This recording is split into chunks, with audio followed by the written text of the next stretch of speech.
다음은 오늘 토론회 두 번째 세션, 주제는 민간 전문가 제도 2.0을 향하여입니다. 국가건축정책위원회 윤하경 위원님 사회로 진행하겠습니다. 토론회에는 건축공간연구원 신경미 박사님과 제주특별자치도 총괄건축가이신 김웅미 선생님께서 발제를 해주시겠습니다. 당진시 총괄건축가이신 차주영 소장님, 서울시 도시공간개선단 정하선 주무관님께서 토론자로 참여하십니다. 윤하경 위원님의 진행으로 두 번째 토론회 민간 전문가 제도 2.0을 향하여를 시작하겠습니다.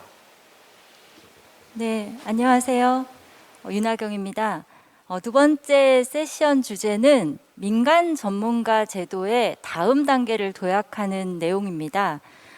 지난 2009년에 영주시 그리고 2011년에 서울시가 민간 전문가 제도를 도입한 이후에 최근에 이러한 제도를 운영하고 있는 지자체가 굉장히 많이 증가를 했습니다. 지난 기수에 제5기 국가건축정책위원회를 운영을 하면서 시도지사를 면담하고, 그리고 또 2019년 12월에는 권역별 사업 설명회들을 통해서 총괄건축가 제도 도입의 필요성을 공유한 후에 굉장히 많은 지자체에서 이를 도입하고 전국적으로 확산되고 있는 것으로 알고 계시는데요. 제도적으로는 건축기본법을 통해서 민간 전문가 제도적 근거도 마련되고, 이후에 신경미 박사님이 발제를 해주시겠지만 제도적인 틀도 만들어지고 굉장히 그 역할과 업무에 대한 중요성이 확대되고 있는 것 같습니다. 4개의 특광역시를 비롯해서 6개 도단위, 그리고 32개 시군단위, 5개 구단위에서 총괄건축가 제도를 현재 운영하고 있는데요. 공공건축가 제도라든가 건축정책위원회까지 점점 확산되고 있는 상황입니다. 그런데 지자체 상황에 따라서 여전히 서로가 좀 다른 여건을 가지고 있어서 좀 더 내실화가 필요하다라는 관점에서 그 성과와 시행착오를 공유하기 위해 이 자리를 마련하였습니다. 첫 번째 발제 주제는 이와 같은 관점에서 2013년 시작된 국토부의 시범 사업 이후에 국토부를 지원하고 또 제도를 모니터링하면서 교육과 확산 일선에서 전국을 지금 누비고 다니시는 신경미 박사님이십니다. 건축도시공간연구소에서 연구원으로 승격했죠. 건축공간연구원이죠. 죄송합니다. 신경미 박사님은 첫 번째 발제자로 자치단체 규모에 따라서 총괄건축가와 공공건축가의 업무와 역할, 그리고 또 업무 관련 이슈, 그리고 위촉과 운영 과정에서의 이슈, 그리고 민간 전문가 운영 체계, 실제 업무 수행 과정에서 다양한 사례를 소개를 해주실 텐데요. 약 한 25분 정도 주제 발표를 진행해 주시겠습니다. 네, 안녕하세요. 방금 소개받은 신경미입니다. 네, 제가 세션 2에 좀 발표에 앞서서 저희 모든 어떤 상황이 닥쳤을 때 좀 좋은 점으로 많이 이렇게 생각하려고 애를 쓰는데, 제가 오늘 조금 세종에서 올라오면서 코로나로 이거 준비하시면서 굉장히 어려우셨을 거고, 여기도 많은 분들이 참석 못해서 좀 아쉬운 점도 있지만, 저는 이게 서울에서만의 행사가 아니라 온라인을 통해서 좀 전국적인 행사로 오히려 되는 것이 아닌가 하는 측면에서 또 조금 좋게 생각하고 올라왔습니다.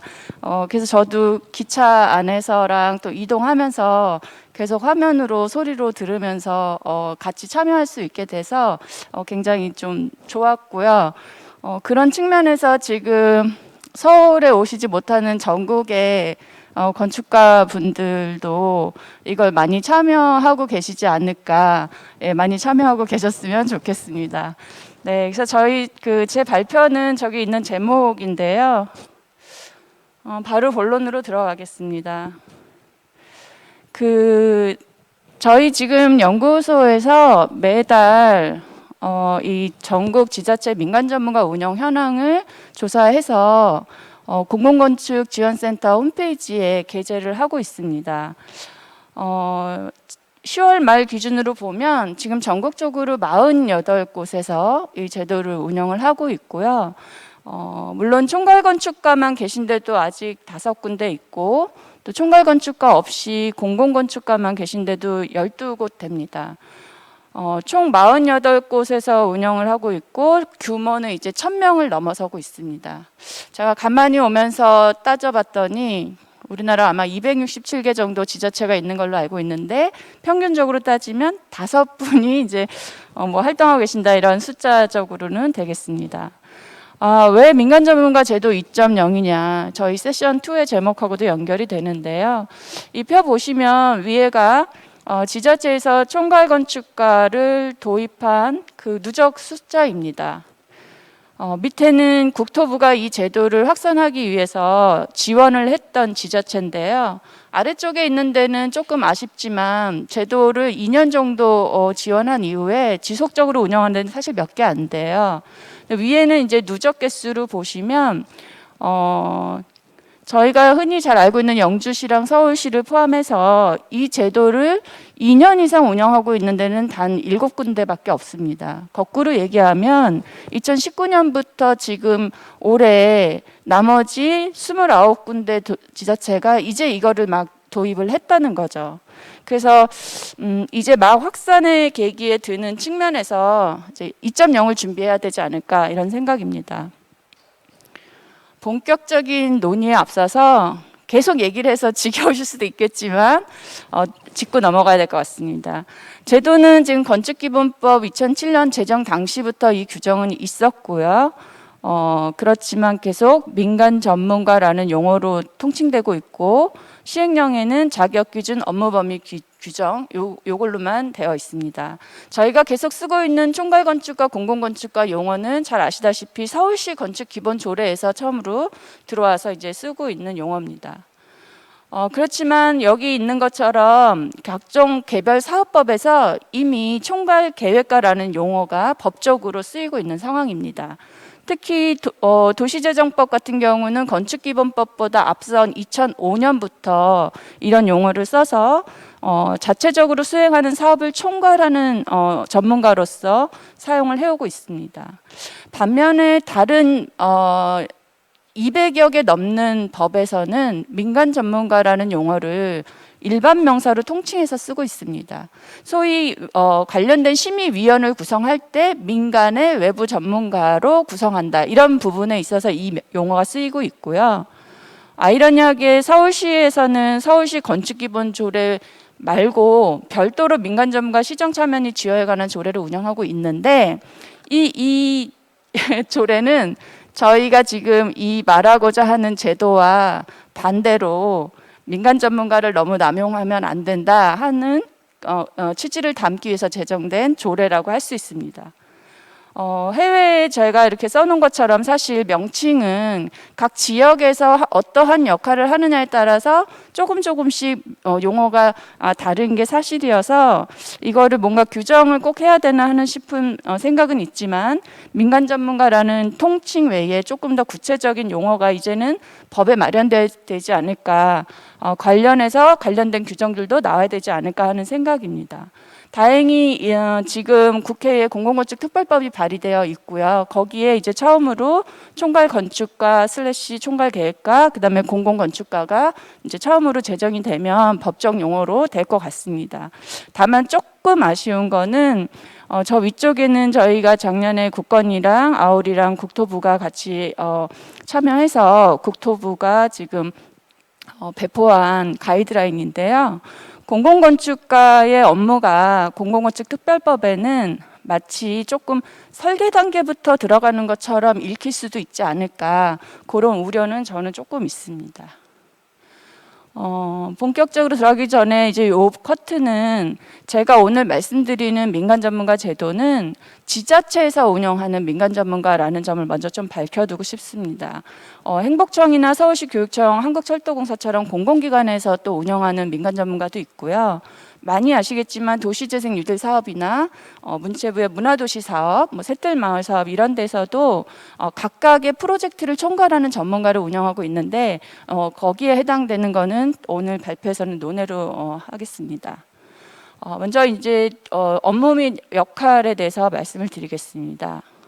좀 전에 말씀드린 작년에 배포된 가이드라인에 저희가 처음으로 시군구 도특강역시를 좀 구분해서 업무와 역할을 작성을 해서 배포한 바 있고요. 또 공공건축가 업무도 기획 업무 참여, 자문, 설계 업무, 기타 이렇게 나눠서 가이드를 해드렸습니다.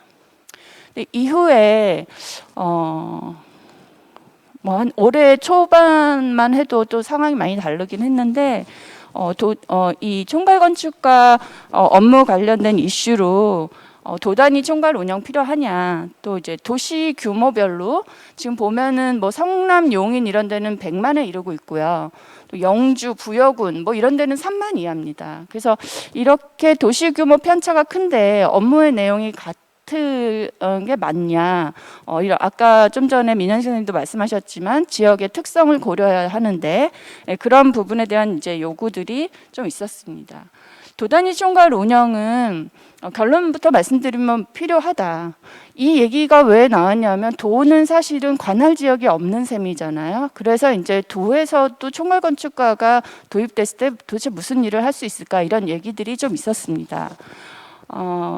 도가 자체적으로 갖고 있는 단독 사업이 있기는 하죠. 공공건축 사업들이. 그리고 광역적인 사업들도 있고요.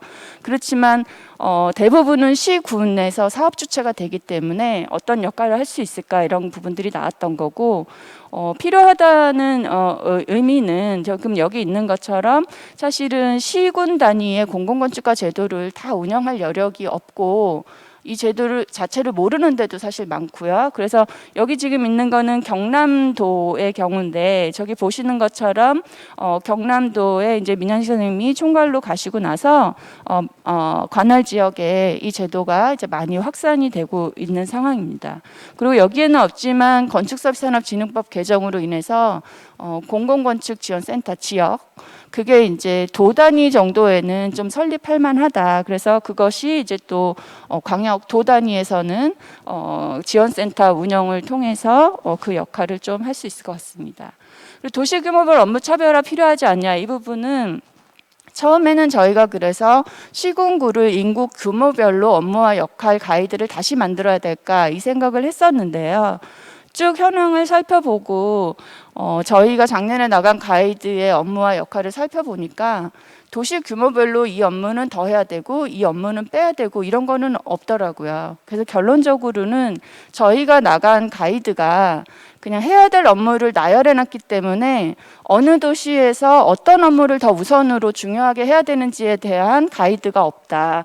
그래서 도시 규모별로 좀 더 고려해야 될 여건에 대해서 조금 더 설명을 해드리고, 그리고 밑에 이제 예시처럼 예를 들면 중소규모에서는 개별 프로젝트 자문이나 특히 중복되는 연계 사업의 조정이 굉장히 중요한 반면에 특광역시나 대규모에서는 개별 프로젝트를 일일이 조정하기가 쉽지 않을 뿐더러 사업 개수도 많고요. 그리고 또 그 사업에 이미 전문가가 붙어 있는 경우도 많습니다. 그러다 보니까 어떻게 보면 대규모 도시에서는 좀 틈새 여러 부서에서 서로 신경 안 쓰는데 중요한 사업을 찾아내서 공공성을 높이는 작업 이런 것들이 조금 더 효과가 클 수 있고요. 그리고 도는 좀 전에 말씀드렸던 것처럼 도 차원이나 국가 차원의 업무, 그다음에 관할 지자체의 민간 전문가 도입 이런 것들의 활동이 조금 더 중점적으로 갈 것 같습니다. 그럼에도 아래쪽에 있는 것처럼 공공건축가 운영 지원, 사업 발주 방식 검토, 설계 공모 관리 자문, 특히 교육 홍보 이런 것들은 규모와 상관없이 다 수행해야 될 업무로 볼 수 있습니다. 공공건축가 업무 관련의 이슈는 크게 세 가지로 볼 수 있을 것 같은데요. 자문은 이슈라기보다는 처음에 시작할 때는 설계 단계에서 공공건축가가 들어가서 설계안을 조금 더 디벨롭하는 거가 수요도 있었고 그래야 된다고 좀 생각하는 경향이 많았는데 건축기획 업무가 의무화되면서 올해 많이 달라졌어요. 그래서 기획 단계 업무에 대한 중요성을 담당자나 공공건축가들도 많이 인식하고 있었고 그게 중요하다. 그런 부분이고 그에 따라서 사실은 모든 사업을 다 관할하기 어렵기 때문에 핵심 사업이나 시작 단계의 자문 대상을 선별할 필요도 있다는 거고요. 두 번째는 이런 취지를 봤을 때 건축기획 업무는 공공건축가가 적극적으로 수행할 필요가 있다는 거에 대한 많은 부분이 공감을 하고 계신 것 같습니다. 하지만 이 업무를 수행하려고 보면은 좀 관련돼서는 수의계약으로 진행되지 않고 하나의 업무로 진행이 될 때는 지금 이제 보수 지급 기준이 주로 회의비 수당으로 되어 있기 때문에 연동돼서 조금 개선될 필요가 있을 것 같습니다. 그 부분은 제주시 사례에서 조금 나올 것 같고요. 그리고 세 번째는 사실 좀 첨예한 부분인데 공공건축가가 직접 설계하는 게 맞느냐, 필요하냐, 하지 말아야 하느냐 부분입니다. 뭐 공정성 부분에 대한 것 때문에 그런 거고요. 일부 공공건축가들이 공공건축가가 되면 설계를 할 수 있지 않겠냐 이런 부분에 대한 오해가 있기 때문에 원천적으로 하면 안 된다 이런 의견이 있고요. 하지만 지역의 실정을 가보면 또 선도 모델을 빨리 만들고 좀 따라오게 하거나 지자체장한테 성공 케이스를 좀 빨리 보여준 데는 이게 굉장히 효과적이다 이런 부분도 있습니다. 그리고 신진 건축가한테 기회를 줄 수 있는 제도이기도 하고요. 그래서 이제 그런 부분에 대한 좀 논의가 있는 상황입니다. 위촉과 운영 관련해서는 이거는 저희가 이제 기사랑 작년에 권역별 순회 설명회 때 많이 나왔던 부분들 위주로 이슈를 뽑은 건데 위촉 과정에서는 이제 위촉 과정에 있어서 객관적이냐 공정하냐 이런 부분입니다. 아시는 것처럼 공공건축가는 대부분 공개 모집을 하고 있기 때문에 별 문제는 없고요. 총괄의 경우에 사실은 대부분 지명 추천을 지자체장이 결정을 하는데 이제 그 부분에 있어서 약간 좀 이제 논란이나 공정성이 제기됐던 것 같습니다. 제 개인적인 생각으로는 총괄은 지자체장의 일종의 파트너십으로 일을 할 때 훨씬 더 효과나 지역에 도움이 되기 때문에 아직까지는 꼭 이걸 지자체장이 결정한다고 해서 이게 주관적이거나 공정하지 않다 이렇게 볼 수 있는가 싶습니다. 두 번째는 자격 기준 문제인데요. 제가 이걸 쭉 보다 보니까 법에서 규정되어 있는 자격보다 조례에서 자격 기준을 조금 더 포괄적으로 운영을 하고 있습니다. 그러다 보니까 잘 아시겠지만 해외 건축사 자격만 갖고 계시거나 충분히 실무 역량이 있으신 분들이 법에는 저촉되는 자격 기준인 거죠. 근데 그런 분들이 실제로 활동하고 계시고 또 잘하시는 분들도 계십니다. 그래서 자격 기준이 조금 현장 사항을 반영해서 확대될 필요가 있지 않을까 이런 의견들이 있는 상황입니다. 반면에 법에서 명확하게 제도적으로 자격을 갖고 있는 분들이 활동하게 이 제도가 운영돼야 된다 하는 부분도 있습니다. 세 번째 위상 문제는 뒤에 같이 말씀드리고요. 네 번째는 공공건축가 구성의 문제입니다. 이게 지역건축사 비율 때문에 좀 많이 나왔었는데요. 실제로 저희가 분석해본 결과로는 지역건축사 비율을 아주 배제하고 이런 데는 뭐 서울시는 서울시 수도권만 그리고 어느 지역도 지역 건축사를 하나도 채용을 안 하거나 아니면 지역 건축사로만 구성된 데는 없고요. 그 비율보다는 지역 건축사 현황과 협력 관계 형성이 조금 더 중요한 것 같습니다. 총괄 건축가, 총괄계획가 위상 문제인데요. 사실은 저희가 부시장급으로 세팅하셔야 되고 활동하셔야 됩니다 얘기를 하는데요. 왜냐하면 활동하는 업무 때문에 그렇습니다. 하지만 이거를 법적으로나 어떤 공식적으로 인정하는 그런 수단은 지금 없는 상황이고요. 그러다 보니까 현장에서 가서 활동하시는 분들을 어려움이 많이 겪고 계시고요. 실제로 관련해서 보수 지급 방식이나 보수 체계 그리고 임기도 좀 짧기 때문에 그런 좀 위상을 확보하기가 어렵다. 그래서 서울시가 부시장급으로 해서 2019년에 보수 기준을 올리기는 했지만 여전히 지급 방식의 체계는 일당 수준으로 그렇게 산정해서 지급을 하고 있기 때문에 뭐 소위 말해서 일용직도 아닌데 일비로 받는 것 자체가 위상과 걸맞지 않지 않냐 이런 의견들이 이제 많이 있었습니다. 민간 전문가 이제 운영 체계인데요. 이것도 저희가 작년에 가이드라인에 들어가 있을 때는 관련돼서 운영되는 위원회가 건축정책위원회 정도여서 이런 가이드를 드렸습니다. 근데 최근에 건축서비스산업진흥법 때문에 관련된 유관기관들이 많이 생겼습니다. 그래서 보시면 정책위, 지역공센 그리고 공심위 대표적으로 이렇게 세 개인데요. 지금 이거를 현장에 가셔서 꾸리면서 공공건축가가 참여해야 되느냐 총괄건축가가 위원장을 해야 되느냐 이런 문의들이 굉장히 많습니다. 그리고 또 다른 오해 중에 하나는 가운데 저희가 이 각각의 기관들이 하는 업무를 제가 좀 정리해 놓은 건데요. 지역공센 사전 검토하고 공심위의 업무를 또 중복성이 있지 않냐 이런 오해의 얘기들도 많이 나오고 있습니다. 그래서 자세히 법에 보면 다 이해하실 수 있는데 공심위에서 건축기획 심의를 하는 경우에 있어서 사전 검토를 받은 경우에는 사전 검토 의견에 반영에 관한 사항만 검토하게 되어 있기 때문에 일단 중복되는 거 아니라는 거 그냥 이 자리에서 한번 좀 말씀드리고요.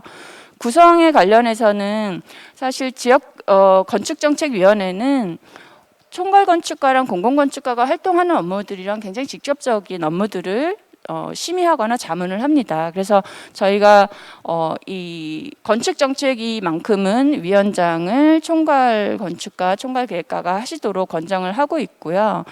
이게 거의 유일한 위상을 좀 확보할 수 있는 수단이지 않을까 생각을 합니다.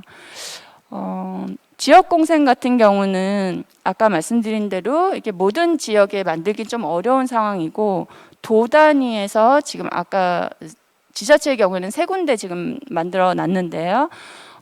거기에 이제 사전검토 자문위원단으로 공공건축가 분들이 활동하실 수 있을 것 같습니다.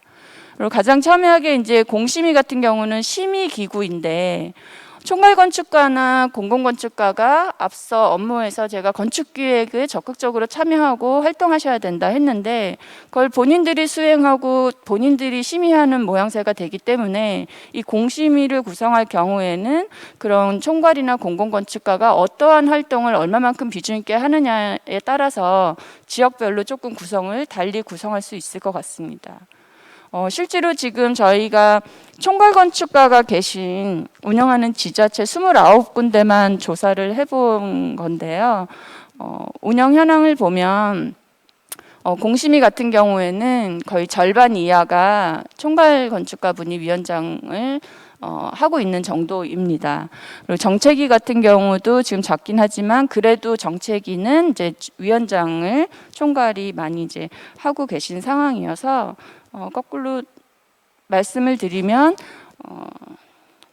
지역공생 같은 경우에는 이걸로 말씀드리겠습니다. 죄송합니다. 그래서 그걸 종합을 해서 저희가 운영 체계를 이제 다시 말씀을 드리면 건축정책위에는 위원장이랑 공공건축가 위원을 포함을 꼭 하는 것을 권장드리고 공심위 같은 경우에는 이제 위원장을 하실 수도 있고 이렇게 아까 활동 내용에 따라서 정하시면 될 것 같습니다. 다만 공공건축가의 경우에 이렇게 도 단위의 지역 공생이 있는데 거기에 사전 검토를 자문단에 들어가 있는 분 같은 경우에는 공심위에는 배제하는 게 맞는 것 같습니다. 그리고 또 하나 중요한 건 이제 사실은 담당 행정 공무원의 전문성, 그래서 전문 조직을 저희가 신설하도록 하고 있는데요. 이게 쉽지가 않죠. 그래서 최근에 그 마련돼 있는 전문직위 지정 제도라는 게 있는데요.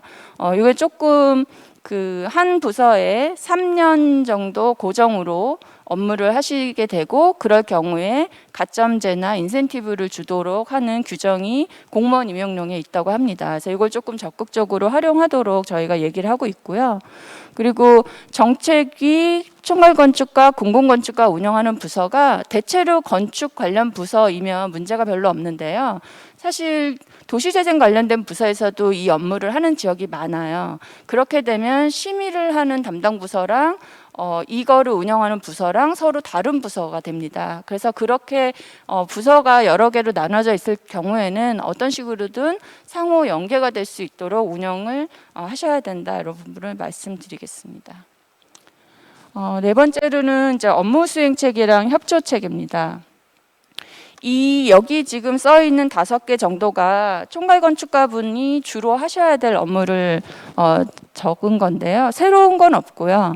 그냥 첫 번째 프로젝트 자문이랑 공공건축 설계 공모 합리화 부분은 꽤 활동하실 때 주력을 하고 계시고 당연히 해야 되는 업무들로 활동을 하고 계십니다.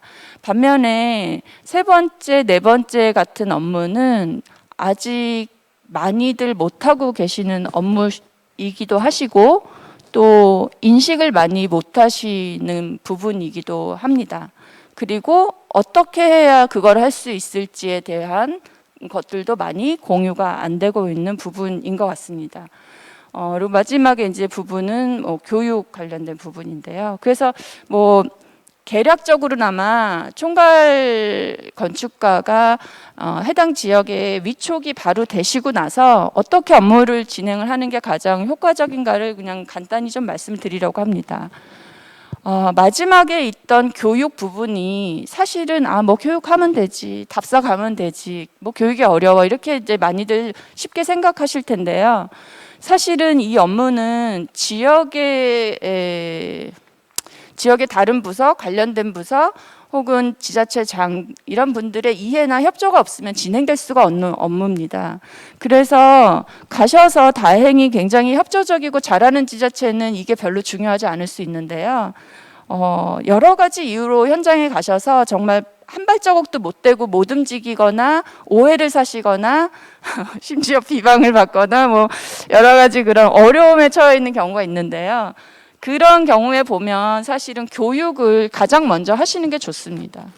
대체로 보면 잘하고, 이게 좀 표현이 그런데 잘하고 계신 데들은 사실은 위촉하기 전부터 교육을 많이 하셨어요. 그래서 저희한테도 요청이 많이 오고 자료도 많이 이제 요청이 오는데 급하게 준비하거나 급하게 이제 지원 사업에 선정이 되는 경우에는 사실 이 교육이 굉장히 중요하고 특히 담당 공무원뿐만 아니라 관련 공무원 그리고 공공건축사 그다음 지역건축사 굉장히 그분들의 참여와 이해를 높이는 일을 반드시 하셔야 업무가 원활하게 진행이 됩니다.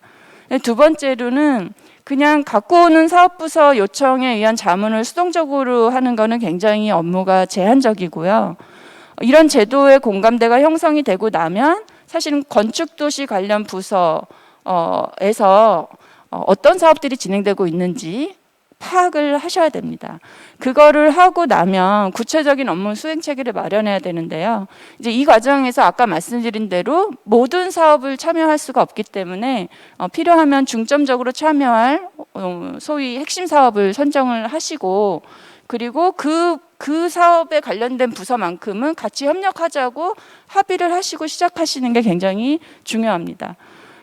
이렇게 해도 또 중간에 필요한 다른 부서들이 더 늘어나고 사업이 요청이 들어오기는 하지만 이런 부분들을 좀 생각을 하시고 이게 합의가 된 다음에는 밑에 있는 것처럼 다른 부서에서 어느 때 어떻게 이거를 요청해야 될지 구체적인 체계를 마련할 필요가 있습니다. 그리고 세 번째, 아까 잘 업무가 안 되고 있다는 사업 간 통합적 연계 또는 협력적 관계 구축 마련 및 운영 참여입니다. 이거는 사실은 모든 도시에 해당이 될 수도 있고 안 될 수도 있는데 특히 구단이나 군단위, 지방 도시 같은 경우는 사실 원도심을 갖고 있는 도시들은 다 해당이 될 수 있어요. 저희가 지원 사업 같은 경우 원주시, 춘천시 이런 데들입니다. 이거는 뭐냐면 한 장소에 너무나 많은 사업들이 중복적으로 지금 진행이 되고 있는데 사실은 부서별로 부처별로 사업을 각각 하게 됩니다. 사실은 민간 전문가 총괄 건축가 제도를 도입해서 이 좋은 공간 환경을 만드는데 사실은 그 과정에서 이 업무가 어쩌면 저는 가장 중요할 수 있다고 보여집니다. 왜냐하면 수많은 사업비가 내려왔는데 그 사업비가 지역에 불필요한 사업으로 진행이 되지 않고 정말 효과적으로 지역의 주민한테 수혜가 돌아갈 수 있게 사업이 진행되려면 이 부분이 굉장히 중요합니다. 그래서 은평구 같은 경우에는 지금 아직 공공건축가가 없는데요. 여기도 당연히 이제 1차년도엔 개별 공공건축물 사업 자문 위주로 하셨는데 2차년도에 이제 사업들을 쭉 살펴보다 보니까 저 옆에 있는 6개 사업들이 서로 연계될 필요가 있다는 생각을 하셨고 그래서 저 6개는 사업 협의체를 꾸려서 서로 협력하고 연계하면서 진행하는 걸로 이제 업무를 해놓으셨습니다. 그리고 지역 도시 중에 이제 대표적으로 이 부여군의 예를 제가 많이 들고 있는데요. 부여군이 이제 그 부여읍을 중심으로 저기 보시는 것처럼 정말 저 6개 사업이 동시에 진행이 되고 있었습니다. 농림부, 고도과 문화재 관련과 도시과 다 포함됩니다. 저게 다 한 장소에 같은 사업이 막 같이 진행이 정말 되고 있었고요. 그래서 당시에 이런 이걸 어떻게 조정할까 해서 총괄로 계신 강인호 교수님께서 이제 사업을 수행하고 있는 업체들끼리의 협의체를 만드셔서 사업 간의 우선순위나 좀 진행 사항을 조정하는 것들을 하셔서 연계 운영을 하셨습니다. 그리고 그거를 하고 났는데 2년 후에 규암 지역이 또 저기 밑에 있는 것처럼 막 150억 이상의 사업이 5개가 또 동시에 진행이 돼서 또 두 번째 협의회를 꾸려서 또 사업체 조정을 하셨습니다. 네 번째는 정책 및 사업 발굴인데요. 이거는 저희가 들어가 있는데 이거를 하려면 정말로 지역에 어떤 정책들이 논의되고 있고 내년에 중점 사업으로 뭘 할 건지 지자체장이나 이런 생각들이나 정책들 얘기하는 걸 아셔야 됩니다. 그거를 아는 여러 가지 방법 중에 뭐 예를 들면 저렇게 지자체장 주재 정책회의 원래 이런 거에 좀 참석을 하셔야 된다는 거고요. 이런 거에 대한 생각을 좀 많이 못 하시는 것 같습니다. 그리고 특히 예산 관련된 부서, 기획부서, 총괄부서 이런 데하고 협조 체계가 필수적이고요. 왜냐하면 특히 천연도 사업 결정되기 전에 한번 좀 리뷰를 하거나 의견을 주시는 것도 굉장히 도움이 되기 때문입니다. 그리고 정책 사업을 발굴하시려면 아무것도 없이 할 수가 없기 때문에 총괄 건축가가 운영 가능한 기획 업무 예산을 확보하는 것도 굉장히 중요합니다. 저기 밑에 있는 것처럼 여러 개 도시들이 그런 작업들을 해서 성과들을 많이 내고 있고요. 공공건축가 업무 수행 관련해서는 가장 중요한 거는 공공건축가가 개별 사업에 참여할 때 공공건축가 당사자가 생각하는 업무와 요청한 사업부서의 생각과 그 사업부서에서 일을 하고 있는 수행업체들의 생각, 공공건축가가 뭘 해줄 건가에 대한 생각이 서로 다를 때에 문제가 생기는 것 같습니다. 그래서 그 단계의 협의 단계에서 상호 공공건축가가 그 프로젝트에서 어떠한 역할을 하기를 원하고 할 건지를 합의하고 하는 경우가 좀 업무가 수월하게 진행이 되는 것 같고요. 그리고 두 번째로는 그 활동 내용에 대한 공유 체계를 만드는 거.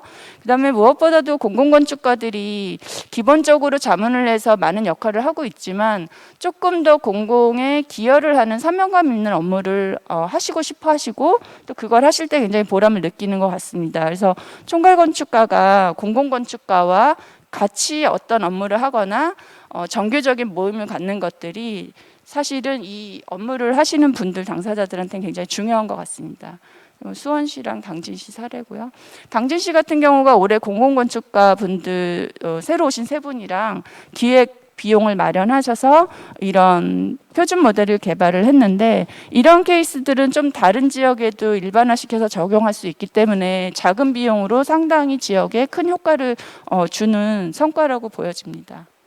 제주도는 다음으로 넘기고요. 마지막으로 이제 제도 이슈 업무 2.0에 대해서 말씀드리고 마무리하겠습니다. 이렇게 제도가 확산되고 있는데 아까 말씀드린 것처럼 법적 용어가 정립될 필요가 있겠다. 그리고 기존에 있는 것 중에는 건축 민원 업무가 업무로 들어가 있어요. 그거 빨리 삭제할 필요가 있고요. 자격 기준은 현실화하자. 그리고 위상은 이제 법적으로 사실 이거 명문화하기는 어렵지만 적어도 지역정책위원장을 뭔가 좀 명문화하자. 그리고 행정 담당자들이 좀 역량이 강화될 수 있는 시상제랑 가점제를 만들자. 그럼에도 불구하고 여기 써 있는 6가지에 대해서는 또 다른 지금 이슈가 제기가 되고 있습니다. 임기나 공공건축가 직접 설계해야 되냐, 그다음에 공심위에서 위원장을 권장을 할 거냐, 그리고 민간 사업까지 해야 되지 않느냐, 그리고 이제 위상을 정립하려면 상근직으로 해야 된다. 이런 얘기까지 나오고 있는 상황인데요. 또 다른 측면에서는 이 제도는 기본적으로 외부의 전문가가 자문기구의 역할을 하는 거다. 절대 행정결제나 상근직으로 가서는 안 된다. 또 이런 의견들이 있습니다. 네. 그런 부분들이 저희가 해결해야 할 숙제인 것 같고요. 마지막으로 3가지만 강조하고 마무리하겠습니다. 아까 말씀드린 교육이고요. 그러니까 결국 소통이 굉장히 중요하기 때문에 특히 시의원 단체장과의 소통, 그 부분 좀 신경 쓰시면 좋겠고, 개별 건축 업무에서 예, 사업 간 연계 업무, 그리고 특히 지역 같은 경우에는 국가공모 사업 같은 경우에 따오고 나면 무조건 그 방향대로 가야 되기 때문에 사전에 좀 그 업무에 참여하는 거. 그리고 이제 오늘 이런 행사를 포함해서 네트워크 기회 마련하는 게 중요하다는 것입니다. 마지막으로는 제가 질문을 던지고 이따 토론으로 좀 넘길까 합니다. 우리가 이 제도의 궁극적인 목표를 어디에 두고 운영되어야 하는가 하는 부분입니다. 네, 이상으로 발표를 마치겠습니다. 네, 감사합니다. 네, 감사합니다. 시간 잘 맞춰주셨고요. 사실 지금 온라인에서 얼마나 많은 분들이 또 어떤 건축가님들이 또 자치단체 공무원분들이 이것을 보고 청취하고 계신지 모르겠지만 신 박사님이 처음 말씀하신 것처럼 서울에서 하는 행사 참 오시기 힘들잖아요. 근데 온라인을 통해서 경험을 하면서 좀 공유가 되는 자리였으면 합니다. 일단 새로운 일을 시작하는 데 있어서 이게 일상적인 일임에도 불구하고 참 질문이 많아져요. 그런데 방금 발제해 주신 내용을 보면 상당히 많은 부분들이 질문에 궁금해 하실 것들에 대해서 미리 말씀을 해 주신 게 아닌가 싶어요. 그래서 아마 이 자료 지금 요청하시는 분들이 많다는 얘기를 들었는데 공유가 되면 굉장히 좋을 것 같습니다. 또 하나는 이게 참 그 총괄건축가 제도 운영하는 현장에서 질문하거나 대답하기 참 어려운 얘기들이 있거든요. 그런데 그런 얘기들을 이렇게 하나하나 찝어서 얘기를 좀 해주셨어요. 그래서 그런 부분들도 좀 관심 있게 볼 수 있을 것 같고요. 또 하나 인상적인 거는 도시 규모에 따라서 굉장히 차이가 있을 수 있다. 막 서울시 따라가려다 보면 힘들잖아요. 그런데 그런 부분들을 지역에 따라서 좀 다르게 현지화해서 요즘 유행하는 트렌드 있잖아요. 맞춤형. 지역 맞춤형으로 활용될 수 있도록 하겠다는 점 상당히 좀 의미가 있고 그런 과정 속에서 이렇게 진화하는 과정이 아닐까 하는 생각이 듭니다. 그래서 바로 이제 이어지는 발제인데요. 서울시에서 오랫동안 공공건축가로 활동을 하셨었고요. 제주도에 2020년 1월부터 그러니까 올해죠. 올해 1월부터 매주 제주도를 가고 계신다고 해요. 그래서 강행군이라고 표현을 한 기사까지 봤었는데요. 이러한 경험을 토대로 제주도에서 가장 현지화를 하시고 지역과 소통을 하면서 1년여 동안 다양한 성과를 내고 계시다라는 평가가 여기저기 많습니다. 그래서 제주특별자치도 사례를 설명을 해주실 제주도 총괄건축가 김용미 총괄건축가님의 발제를 듣도록 하겠습니다. 네, 안녕하세요. 네. 가능하면 이 제도가 얼마나 좋은 제도인지 많은 공무원들이 이 얘기를 좀 들었으면 좋겠다는 바람이 있습니다. 가기 전에는 많이 망설였는데 지금 간지 1년 됐거든요. 근데 정말 보람 있고 정말 가서 이렇게 잘했다라는 생각을 하고 있어요. 이거 지금 이제 그때 작년 이맘때 이제 임명이 됐는데요. 가기 전에 내가 가서 정말 뭘 잘할 수 있을까 고민을 많이 했어요. 그래서 이제 활동 1, 활동 2 해놨는데 활동 1은 늘상 총괄 건축가라면 하는 일일 거고 활동 2가 제가 이제 생각한 두 가지 방향이었습니다. 그 제주 주민이 좀 더 행복한 공간 복지를 어떻게 실현할까 하고 또 제주다움을 많이 잃어가기 때문에 제주다운 장소라는 게 뭘까 이걸 지역의 건축가들과 공유를 하고 싶다라고 생각했어요. 그래서 그거를 위해서 그 공공건축가를 이제 뽑고 34명을 뽑았는데 그 중에 26명을 지역에 있는 건축사거나 지역 출신 건축사를 26명을 뽑았고요. 제일 중요하게 생각했던 게 건축 공간 분과라고 해서 22명을 선정을 했습니다. 그게 지역을 4개 지역으로 나눠서 담당 지역을 다 모든 공공건축가들한테 담당 지역을 줬고요. 그분들의 분과장 4명을 선정을 하고 그다음에 기획분과는 도 전체의 문제를 다루는 기획분과 하나를 두고 그다음에 조경과 도시 분야 이제 자문해 주실 분들로 해서 6개의 분과를 두었습니다. 그래서 같이 분과장들을 운영협의체라는 이름으로 묶고 저와 함께 활동하도록 조직을 만들었습니다. 그리고 이제 내용은 운영협의체는 공공건축과 조직 운영 전체를 다루고요. 그 다음에 기획분과는 도 단위를 다루고 건축 공간 분과는 지역 동 단위를 다룹니다.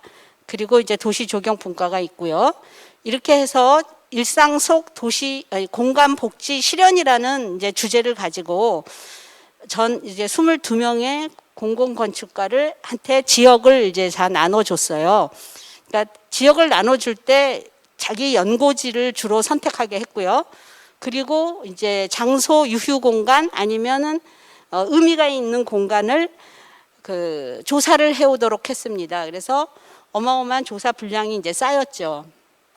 그렇게 해서 먼저 공부를 이제 시작을 했고요. 제가 1월에 그러니까 12월에 임명이 됐고 1월에 공공건축가들이 선정이 되고요. 그리고 코로나가 유행을 했고 그래서 공공건축가 전체를 만나지 못하는 상황에서 그 분과 단위로 만났습니다. 그래서 분과 단위한테 제가 하고 싶은 얘기들을 했고 그분들과 함께 이제 머리를 맞대서 우리가 제주를 위해서 뭘 할 것인가 주제를 도출을 했고요. 그러면서 제일 먼저 제가 아니라 공공건축가들이 사업 부서를 9개 부서를 이제 나눠서 다 만났습니다. 설명을 하기 위해서 이 제도를.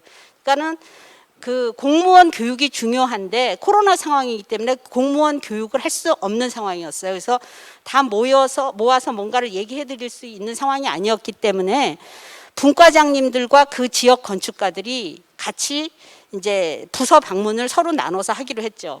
그리고 제일 중요한 거는 이제 또 제주도에는 이제 농어촌 공사와 오천 오항 공단의 사업이 많아요. 그래서 거기를 방문해서 우리라는 존재를 알리고 우리가 당신들한테 도움이 될 수 있다라는 걸 이제 얘기했고요. 그리고 워크숍을 또 같이 다 했습니다. 그 약간 이제 코로나가 완화됐을 때 했고, 그 다음에 이제 읍면도 다 방문을 했고요. 먼저 그분들이 다 띄워줬고, 고맙게도. 그 다음에 이제 제가 그 보고서를 가지고 우리가 뭘 하겠다라는 보고서를 제주시와 서귀포시 나누어서 만들어서 그걸 가지고 제주시장을 만났어요. 제주시장님한테 우리 이제 공공건축가들이 제주시를 위해서 이런 걸 하고 싶습니다. 뭐 다 환영을 하죠. 뭐 그 열심히 공부하고 조사한 결과에 대해서 그렇게 하고 또 전체 워크숍하고 그리고 이제 도지사 보고를 제가 그 자료를 전부를 가지고 8월에 조지사 보고를 했습니다. 그리고 이제 예산을 이제 그 지원해주겠다라는 이제 확답을 받았고요. 그리고 도의회 환경도시위원장 예산을 결정해 주시는 분을 만나서 예산 지원을 부탁을 드렸는데 그분은 당신네 존재에 대해서 좀 의심스럽다. 왜냐하면 도시계획과도 있고 도시 그 기본 계획도 다 세우는 팀들이 있는데 무슨 일을 하고 있는지 좀 이상하다. 뭐 이제 그런 얘기를 들었어요. 그래서 이게 항상 좋은 것만은 아니고 항상 어쩌면 공무원들이 겉에는 좋다고 했지만 우리의 존재에 대해서 다 의심할 수도 있겠구나 하는 이제 깨달음이 있어서 다시 이제 제2단계 이제 활동을 또 제가 이제 했는데요. 그거를 설명을 다시 드리겠습니다. 그리고 바로 지난 화요일 날 그 설계 공모 운영 개선을 위한 심포지움을 했었고요. 먼저 그 누구나 하는 개별 사업과 설계 공모 자문, 기획 설계 참여 이걸 어떻게 했는지를 말씀을 드리겠습니다. 대상은 이제 이렇게 사업 자문은 이런 식으로 되는 거고 그 제일 우리가 많이 기여한 게 건축 기획 업무였었던 것 같아요. 그래서 기획 업무에서 공공건축과 운영협의체가 관여를 해서 누가 이 기획 업무를 맡아서 할 것인지 정하고 그 다음에 또 이제 기획 업무 과정을 쭉 하고요. 그 다음에 다시 설계 공모로 넘어가면 이제 설계 공모 단계부터 다시 공공건축가가 관여해서 이걸 조정해 나갔습니다. 그리고 개별 사업별로 이제 공공건축가 운영협의체로 이제 의뢰가 들어옵니다. 추천 의뢰가 들어오면 이제 공공건축가를 추천을 하곤 했는데요. 이제 가장 대표적인 예로 이렇습니다. 어촌 뉴딜 300사업 예비 계획을 2011년 공모에 선정받기 위해서 준비를 이렇게 많이 하더라고요. 제주시와 서귀포시가. 그리고 이미 2020년에는 이제 이미 기본 계획이 수립된 거에 이제 자문 보냈고요. 이제 도시 뉴딜 사업에 대해서도 이렇게 이제 사람들을 그 지역별 건축가들을 전부 선정해서 보냈습니다. 그리고 나서 가장 중요한 거는 뭐냐면 자문을 보내고 끝내는 게 아니라 그분들이 가서 어떤 얘기를 들었고 어떤 자문을 했는지 다시 모여서 공유하는 자리를 분과별로 했어요. 지역별로. 그러니까 다 같이 모여서 하면은 서로 공부가 더 많이 될 텐데 코로나 상황이기 때문에 다 같이 모이는 게 이제 불가능하니까 다 분과별로 움직였습니다. 그래서 매주 그러니까 우리가 지역이 4개의 분과가 있으니까 4주에 걸쳐서 그걸 공유를 하는 자리를 했었습니다. 그것이 가장 중요한데 왜냐하면 공유를 하면서 건축가들이 서로 배우거든요. 그래서 이걸 하면서 이제 놀라운 거는 모든 어촌이 똑같은 주제를 가지고 국가 공모에 나서는다는 것을 알게 됐어요. 그래서 서로 차별화하는 전략을 우리가 또 수립하고자 또 노력을 했고요. 설계 공모 운영은 이제 많은 변화가 있었죠. 그 서울의 사례를 많이 이제 벤치마킹해서 그 공모 전문위원이라는 걸 지정을 했고요. 그분이 그 공공건축지원센터의 사전 검토와 공공건축심의위원회를 통과하는 그 과정을 전부 이제 감독을 하게 된 거죠. 그 과업 지침서도 다 검토를 하고요. 그래서 그분의 하는 일이 굉장히 이제 막중했었는데요. 그분이 2명의 기술위원과 함께 모든 공모를 이제 관리를 하는데 전문위원을 대부분 이제 제가 한 5명 정도에 이제 돌아가면서 하는데 그분들은 제주시에서 하는 모든 현상 설계에 참여하지 않는다는 선언을 했습니다. 그래서 공정성 시비에 휘말리지 않도록 했고요. 그렇게 해서 전문관 제도가 도입이 됐고 그리고 그 운영 개선 과거에 비해서 어떤 점이 개선이 됐냐면 어마어마한 변화죠. 전에는 그 심사위원 기술 검토 모든 것이 공무원 선에서 이루어졌다면 지금은 민간위원 선에서 이루어지고 있고요. 토론이 비공개였다면 지금은 공개 토론을 하고 있습니다. 그리고 공개 토론에 더 나아가 마지막 변론이라고 할까요? 참여자들이 다시 한번 발표 이후에 심사 과정을 보고 나서 다시 한번 자기 안을 변론할 수 있는 기회를 줍니다. 그래서 끝잔 토론까지 가는. 그래서 그러고 이제 방청객들이 또 있어서 그 토론 과정을 들을 수 있게 하고 그러니까 마치 배틀처럼 이제 그걸 운영을 하는데요. 이것이 제주 건축계에 엄청난 변화를 일으켰어요. 그러니까 이 과정이 공부가 굉장히 된다라는 말이 있었고 그만큼 말이 많았고요.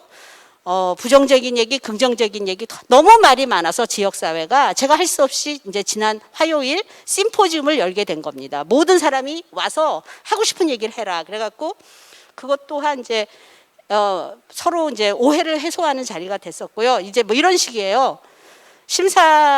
발표를 오전에 발표했는데 심사위원들이 점심 먹고 와서 마음을 바꿨다. 도대체 점심 먹는 사이에 무슨 얘기를 했을까? 공개 토론이 형식적인 거 아니냐? 뭐 이런 얘기까지. 그래서 이제 그런 오해를 풀도록 노력을 했고요. 그다음에 이제 디지털 심사를 해서 종이로 제출하는 일은 없도록 했습니다. 그리고 뭐 등등. 그리고 이렇게 디지털 심사장을 서울시 이어 저희가 1억 5천의 예산을 마련해서 했고요. 저 뒤에가 이제 참관 자리예요. 공개 토론장이고. 그런데 이제 특이한 거는 이제 요번에 그 심포지움에서 교수님이 한 분 나오셔서 불만을 토로하는 것이 작년까지만 해도 도내 교수들만이 심사위원이었다. 내가 심사를 1년에 한 5-6번은 했다. 근데 올해 한 번도 안 부르더라. 뭐 그런 얘기였습니다. 그래서 교수가 많이 빠지고 이제 서울이나 부산이나 이렇게 가까운 지역에서 건축사들이 많이 왔고 심사위원으로, 그다음에 지역의 건축사들도 많이 넣습니다. 그리고 젊은 건축가도 많이 넣고요. 왜냐하면 심사를 통해서 많은 교육이 되거든요. 그러니까 심사위원을 해봄으로써 건축을 보는 눈이 또 길러지기 때문에 일부러 예비 심사위원도 젊은 건축가로 뭐 2명씩 일부러 넣기도 하고, 그래서 이제 이게 교육 건축 현상 공모가 지역의 건축을 많이 이제 수준을 높일 수 있는 계기가 되도록 노력을 했습니다. 그래서 이제 이렇게 많이 바뀌었고요. 이제 교육청까지 저희한테 현상 공모를 의뢰하게 됐어요. 우리가 이제 잘한다고 이제 소문이 나서 교육청장님이 도지사님한테 이제 뭐 MOU를 하자 뭐 이래갖고 우리한테 이제 우리가 교육청 현상 공모도 운영을 하고 있습니다. 네, 그래서 이렇게 이제 자문한 결과는 이렇고요. 그다음에 이제 건축 미래 구상은 앞에 말씀드렸듯이 지역별로 건축가를 다 정했고, 그리고 저희가 이제 다 같이 또 기획팀하고 모여서 제주의 원풍경을 보존하기 위해서 우리가 뭘 해야 되는지를 조사도 하고 이제 토론을 했고요. 그래서 이 3가지 화두를 꺼냈고, 그다음에 제주시의 브랜드 가치는 뭔가, 서귀포시의 브랜드 가치는 뭔가, 이런 걸 이제 조사하고 화두를 꺼내고, 그렇게 함으로써 그 과제를 이제 쭉 도출을 했습니다. 도시공간, 우리의 제주도의 정책성, 그다음에 정책, 이런 식으로 해서 단기, 중기, 장기 실천 로드맵을 만들었어요. 그리고 제가 2년 동안 할 거기 때문에 그 2년간 일기 실천 과제를 만들었습니다. 그렇게 해서 이걸 가지고 이제 도지사님을 만났어요. 그래서 주제는 제주 자연 풍경에서 서사적 풍경이로라는 주제를 가지고 갔는데, 이분이 원지사님이 워낙에 똑똑하신 분이라 제가 그 제목만 말해도 당신 하고 싶은 게 뭔지 알겠어 그러시더라고요. 그래서 정말 잘한다. 얼마든지 지원을 더 할 텐데 일을 더 할 수 있냐. 그래서 얼마든지 일할 수 있으니 예산만 주십시오 이렇게 했는데, 예산 따는 건 또 다른 문제였습니다. 그래서 그때 예산하는 환경도시위원회 위원장님의 따끔한 얘기를 듣고, 그래, 막연한 도시 스케일에서 뭔가 이렇게 선언적으로 얘기하는 것보다 실제적으로 우리가 장소를 찾고 주민 참여 예산을 따거나 시의원을 설득하거나 해서 더 실제적인 상황으로 들어가 보자 해서 제주 원도심만 이제 이렇게 공략을 하기로 했습니다. 그래서 지금 각 지역을 나눠서 건축가들을 선정을 해서 이제 조사를 시작했고요.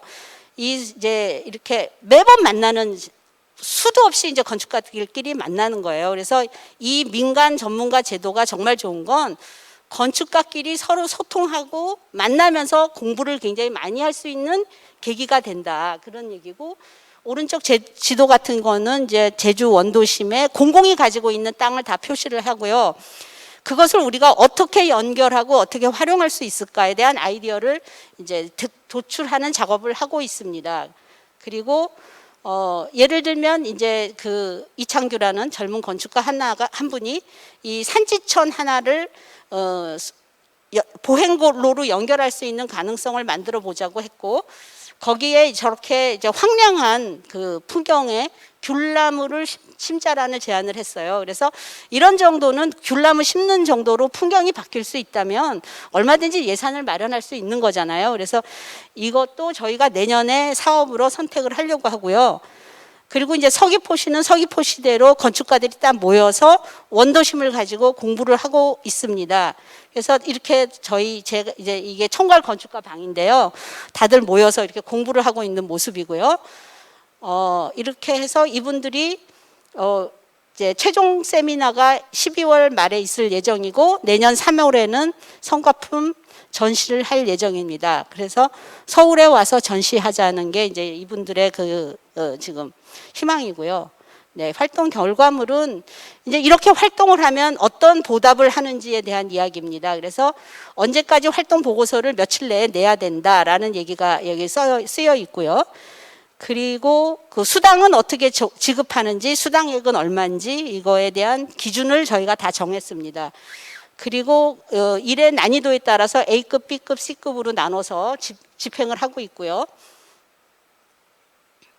주요 성과라고 하면 그 기획 업무가 정말 강화됐고, 그 다음에 이제까지 그냥 사업 단위별로 봤다면 통합 마스터 플랜을 통해서 우리가 이걸 들여다본다. 그래서 훨씬 더 종합적으로 사업을 들여다볼 수 있게 되었다는 거고요. 예를 들면 그렇습니다. 왼쪽에 그 서귀포 문화광장 마스터 플랜인데 사업 내용이 그 땅에 4가지 사업이 들어갔어요. 광장도 넣고, 광장 밑에는 또 저류시설을 넣는데 저류시설은 오픈형이에요. 그러면 오픈형이면 광장이 어디에 세워질 건데요? 그러면은 광장은 썬큰 광장입니다. 뭐 이런 식이에요. 그래서 그거를 설득을 하는데 설득이 안 되죠. 온갖 이유가 다 있으니까. 그래서 7번 제가 저기 처음 간 지가 4월인데 지난주에 결정이 됐어요. 동홍천 복원은 취소하고 오픈형 저류조는 지하로 한다라고 해서 광장을 살리는 안으로 됐고, 또 오른쪽에 시민회관은 이제 역사문화 자산인데 역사 자산에 저걸 부셔버리고 사업 내용으로 보면 생활 SOC 저렇게 많은 프로그램을 넣겠다는 거거든요. 그래서 그게 불가능하다는 걸 보여주기 위한 계획안을 또 만들었죠. 그래서 그 밑에 사진이 이제 우리 공공건축가가 만든 모형인데, 빨간 부분이 그 문화자산으로, 역사문화자산으로 보존해야 할 부분이고요. 그 보존하면서 건물을 올리면 이제 뭐 저렇게 된다라는 얘기고, 이제 이렇게 계획안을 보니까 안 되겠구나 하는 생각들을 하시더라고요. 그래서 사업을 좀 쪼개서 해야 할 그런 이제 상황이라는 걸 이해하게 됐고요. 그래서 기획 업무는 정말 어마어마하게 중요하다라는 깨달음을 주는 과정이었습니다. 그리고 이제 설계 공모 운영 방식 정말 많이 바뀌었고, 공모 심포지움을 하는 장소 사진이고요. 네. 그리고 이제 유관기관 협업, 문화예술재단과 협업하고 교육청과 협업하고, 네. 농어촌 공사, 어촌 어항공단과 협업하기 위해서 우리 공공건축가들과 제가 정말 많은 사람들을 만나고 저녁마다 그렇게 저녁 자리를 만들고 했었습니다. 그리고 이제 드디어 얼마 전에 우리가 자문했던 어촌 유들이 300이 낙점이 됐고, 그 다음에 용담 도시재생 활성화 공모 올해 떨어졌던 이 팀에서 드디어 저희 공공건축가더러 도와달라고 이제 찾아와서 점점 우리 제도가 제주도 전체에 좀 알려지고 있고 도움이 된다라는 그렇게 인상을 갖게 된 것 같습니다. 그리고 이제 마지막 예산인데요. 작년에 5억을 확보했었는데 코로나19로 인해서 감액이 돼서 2억 5천을 이제 썼고요. 올해 5억 5,440만 원을 확보할 예정입니다. 네. 원래는 우리가 7억 4천을 요구했었는데 시설비는 줄 수 없다고 해서 저희가 이제 시범 사업을 하려고 했었는데 그 시범 사업이 다른 사업하고 겹친다고 해서 그 예산이 삭감이 돼서 5억여 원을 이제 받을 예정입니다. 네. 추진 과제 마지막으로 이제 지역 공공지원센터 만드는 게 이제 희망사항이고요. 네, 지금 우리가 공무원 딱 2명 데리고 하고 있어요. 그래서 전담팀 만드는 게 꿈입니다. 내년 초에는 해주겠다고 이제 약속을 받았습니다. 네, 감사합니다. 네, 감사합니다. 저는 제일 인상적인 게요. 처음에 찾아가는 서비스로 하셨는데 지금 러브콜까지 받고 있는 상황이라는 얘기가 굉장히 인상적이었고요. 아마도 서울의 그런 역할에 대한 이해와 경험이 지역의 현지화가 되면서 나누어졌기 때문에 가능하지 않았나. 아까 심경미 박사님 얘기하셨던 여러 가지 제안에 어찌 보면 가까운 모범 답안이 아닐까라는 생각이 들어요. 그래서 참 의미 있는 작업을 하고 계신다. 그래서 아까 처음 시작할 때 망설였는데 하길 잘했다라는 말씀이 굉장히 인상적이고요. 제가 지금 여기 앉아 있는데 뭐가 막 올라오는데 보니까 아까 제가 몇 명이나 접속하는지 정말 궁금하다 했었거든요. 근데 아까 잠깐 다운됐던 게 1,600명이 최고 접속을 했었대요. 아마 저희가 컨퍼런스를 해도 그렇게 많은 인원들이 보시기가 쉽지가 않은데 이제 통상적으로 한 150명 정도 계시는 것 같습니다. 아마도 그 말씀하셨던 내용들이 지금 실제 실무적으로 1년이나 2년 동안 이렇게 운영을 하고 계시는 분들에게는 굉장히 와닿는 사례가 아닐까 싶고요. 그렇게 좀 새롭게 이렇게 지혜를 찾아가는 작업까지도 굉장히 인상적이어서 아마도 다른 분들에게 많은 도움이 되는 발제가 아니었을까 싶습니다. 바로 이어서 저희 지금 시간도 너무 잘 지켜주셔가지고요. 오히려 시간이 좀 많이 남을 것 같습니다. 그래서 일단 예정된 순서로 이제 토론으로 바로 넘어갈까 합니다.